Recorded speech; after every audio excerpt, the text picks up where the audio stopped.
నేను 3 years back బెంగుళూరులో work చేస్తుండే అనమాట. సో, అప్పుడేంటంటే మనం ఫ్లాట్‌లో ఉంటుండే ఫ్యామిలీతో గాకుండా.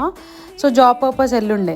అప్పుడు మనకంత కుకింగ్ గూడా రాదు. సో, ఆ ప్రాసెస్‌లో నేను నేర్చుకున్న ఒకే ఒక వంట వెజ్ పులావ్. అదే కుక్కర్ పులావ్ అనమాట. నాకున్న బద్ధకానికి ది బెస్ట్ కుకింగ్ ఏమైనా ఉంది అంటే వెజ్ కుక్కర్ పులావే. మీరు కూడా చూసేసేయండి ఎండ్ వరకు.